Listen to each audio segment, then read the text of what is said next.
Hi, I'm Ayla of Transcending Trims, and this is It's More Than a Haircut. Real talk from behind the chair, unfiltered stories, deep reflections, and the raw truth about life in the beauty industry. Let's explore the emotional side of making others feel beautiful while learning how to hold on to our own confidence too. Season 2, Episode 15.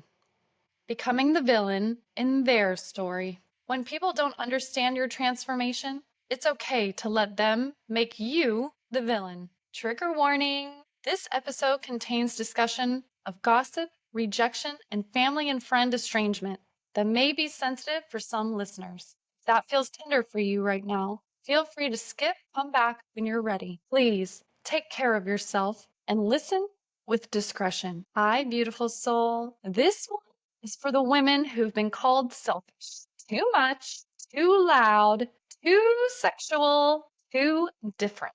This is for the ones who stopped playing small and were made into villains because of it. When I started stepping into my authentic self, really stepping in, it was like dropping a stone in still water. The ripples went everywhere. In my family, among clients, even in my husband's friend group, the whispers began.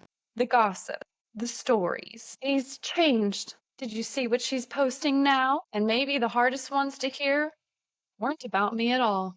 They were about my relationship with my husband. People projecting their discomfort onto our marriage, onto our choices, onto a life that they didn't understand but felt entitled to judge. The alienation didn't come first. It came after I got radically honest with myself. For the first time in my life, I stopped people pleasing. I stopped tolerating poor behavior and the way others' choices affected my life. Here's what that honesty actually looked like. With my guests, I stopped bending over backwards to accommodate last minute requests or endless reschedules. My pricing and my schedule are firm now because my time and my peace matter. With my family, I stopped hosting events if others wouldn't abide by my rules and boundaries. If you can't respect the environment I've created, then you don't get access to it. With everyone, I stopped hiding my sensuality. I am a sexual, sensual person.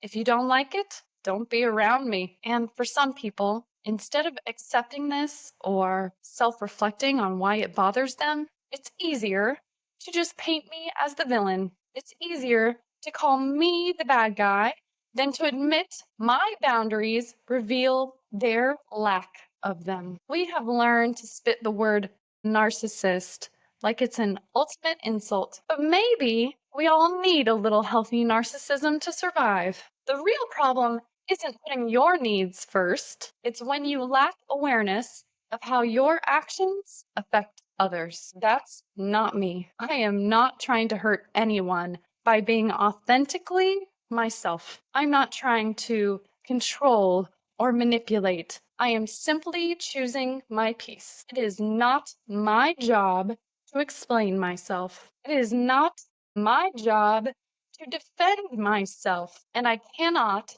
change others to mold to fit me. I can only be the best example of who we could be.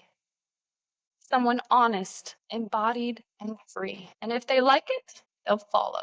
If not, hop off the train. Here's what I've learned. It's okay if they make me the villain in their story. If that's the role they need to assign me so they can feel right, safe, or superior, that's fine. Because in my story, I am not the villain. I am the heroine, the main character, the woman who burned down everything she wasn't to become everything she is. If you've ever wondered if you've been too much, maybe you're exactly enough. If they whisper, let them. If they leave, let them. Their opinion of you isn't your truth. Their comfort is not your responsibility. And their villain doesn't have to be your reflection. You are allowed to outgrow their story and write your own. I'll be the villain if I have to. I would rather be the villain in their story than a prisoner in my own, because I did not come this far to stay small. This is my life, my body, my freedom, and I'm living it on my terms. Thanks for listening to It's More Than a Haircut. If this episode resonated with you, share it with someone who gets it. And don't forget to follow for more real talk behind the chair. New episodes drop every Tuesday. Follow, subscribe, and come hang out with me behind the chair, behind the truth. Until next time, take care of your energy, your craft, and yourself.